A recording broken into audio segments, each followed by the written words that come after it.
So I wasn't gonna talk about this. Look, cause people get fired for talking about their jobs, but I'm gonna do it because I think it's important, and I'm gonna give it as little detail as possible. So I really just want to talk about how important it is for black people to support other black people in an all-white space. The company that I work for is pretty white, right? Pretty white.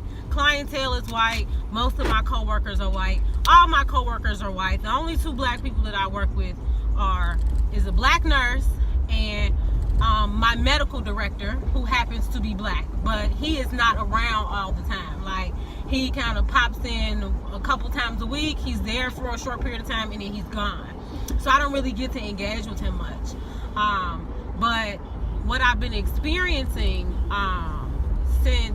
because this is essentially my first job in an all-white space. I've worked with white people before, but it's been a little bit of everything. I've never been one of few at a job. And so I've pretty much been experiencing a little bit of self-doubt, and it just comes from working with a clientele who is, again, majority white, and they come from all over the country, but pretty much working with a clientele who, a lot of them come in with preconceived notions and stereotypes about black people, and a lot of the times they project that. So I've, over the course of a little under a year that I've been with this company, I've gotten some complaints, and usually my complaints are always the same type of complaints. I'm rude, I have attitude, I'm aggressive, and I've had to learn how to assess how much of this is true, like my own character development, and how much of it is other people projecting their stereotypes onto me. And that's been a bit of a struggle for me, because I always want to continue to get better at what I do, and be able to check myself when I'm out of pocket.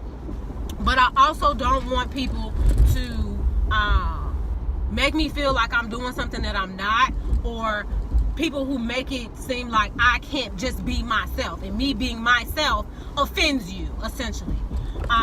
So while I have talked to my nurse counterpart, my black nurse counterpart, I've shared with her some of the things that make me uncomfortable or make me unsure of myself, and we've chatted. But I had an incident happen recently at work where I had to educate a coworker on microaggressions, and the fact that it pretty much bring to her attention the fact that a lot of these clients come in here with stereotypes against black people, and that's why I get complaints a lot of the time. Not based off of anything with any real merit, but just based off the fact that these are petty complaints, for one, and two, even my own boss has been able to recognize the fact that she thinks a lot of it is because of stereotypes.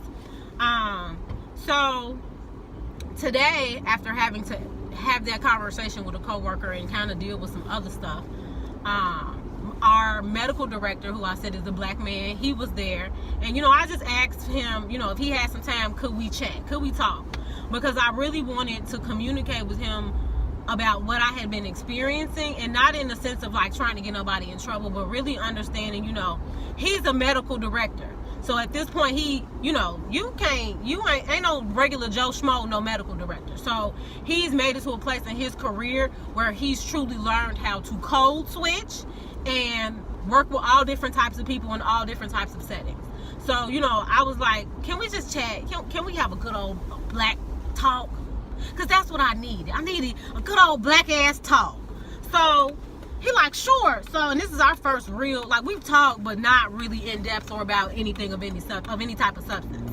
So we sit down, and when I tell y'all, that conversation that I had with him was so needed, as far as making sure that, reassuring me that I'm on the right track, and reassuring me that the clientele in which we serve, hypersensitive, paranoid, And they project. So a lot of what they call me, it has nothing to do with me, or a lot of how they feel towards me has nothing to do with me. And a lot of our clientele will do anything they can to get the attention off them. And so he reminded me that as long as I look at every situation, like, what can I take from this and what can I give my clients that they need versus taking it personal or whatever the case may be, then that's all that matters.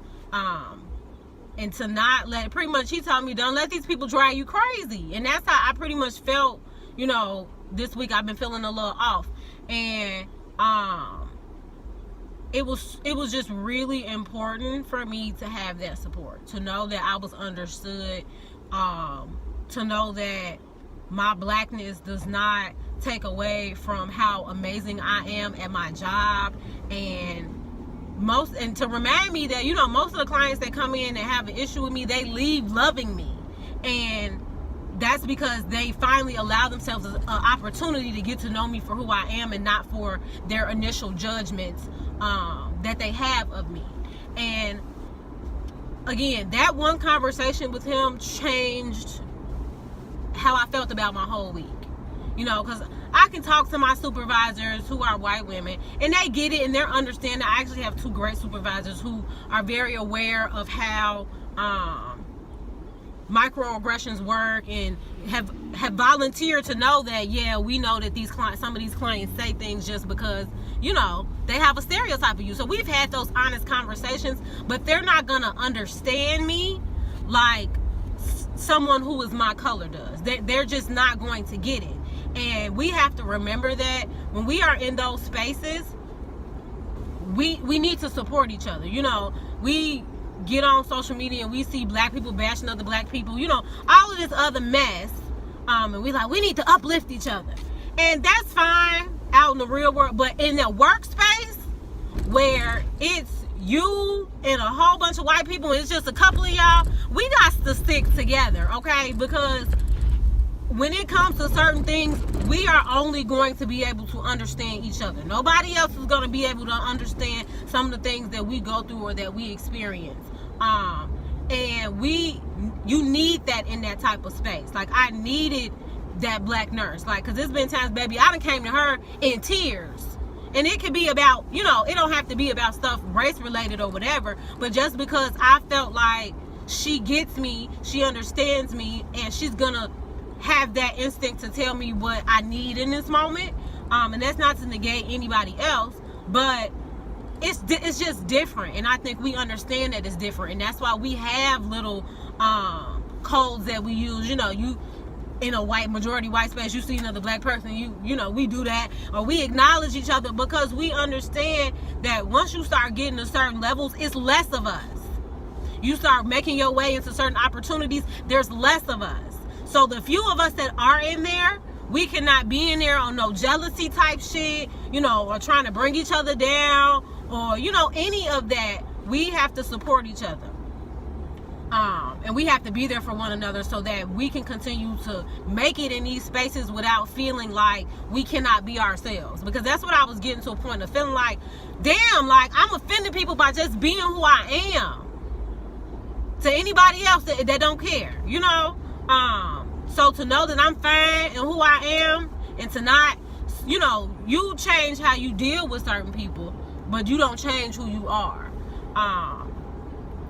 An example I like to think of is, so if you watch Insecure, Molly, when that new black girl came to work in Molly's office, and Molly was like, oh, that's cute, we got another black girl, but Molly felt like, she was ghetto or whatever, and was trying to teach her how to like calm it down and all of that other stuff.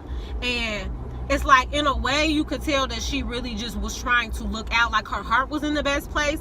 But you also, if somebody makes it into the same space as you can't be judging them for how they are, because how they are is what might have got them in the door. You know what I mean?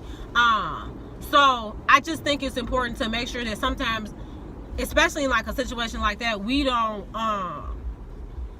overshadow what's really important, which is the fact that no matter, you know, if you think somebody ghetto and you think you bougie and you like, oh, you know, giving them, we can't be like that in them type of spaces. You could be like that anywhere else, you know, whatever. But in them spaces, we have to have each other's back, because nobody is going to look out for us like we are going to look out for each other.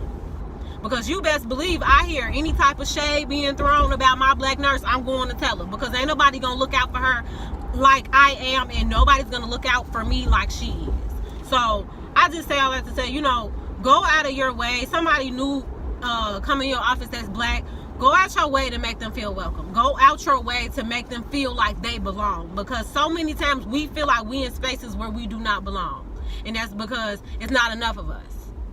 So again, go out your way for your people in all white spaces, because we need that, and that's how we keep each other sane and elevating.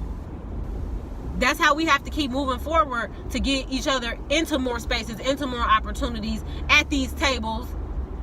Because nobody's gonna, you know, you get the ones that want to hire, you know, a token black person or whatever for diversity purposes or whatever the case may be. But nobody gonna really look out for us like we are. And before I forget, the best part of the entire conversation was him pretty much saying he got opportunities for me, baby. Okay, this man has 2 private practices, and he said he's looking for a black therapist to come join his team because he doesn't have any, and people call him and ask him for somebody that looks like me and has my skill set. And he was like, even if you don't do it now, you know, a year from now, 2 years from now, we need to stay in contact, because there's not enough of us. And we need to be able to use each other as referrals, keep the shit in the community so that our people can get served in the best way possible by the people that understand them. And that was the biggest blessing I could have ever took from that conversation, is him offering me that, because that's ideally why I went into this shit. I went into this shit to help my people, to help everybody, but to specifically help my people and to change this stigma of mental health. So again, look out for your people when you can. Put them onto opportunities when you can, resources, all of that good stuff. Like, we need each other to do that. We can't, you know, be selfish and want to keep all our shit to ourselves and have this crab in the barrel ass mentality, because that shit not gonna get us nowhere. The only way we gonna be able to start making some real changes, some real decisions, is to get each other elevated, to elevate one another. So that's it. That's all I had to share. Thanks for chatting with me, you know, coming to my TED Talk. And the next opportunity you get to support a black person or to uplift them or to encourage them, do that. Be that.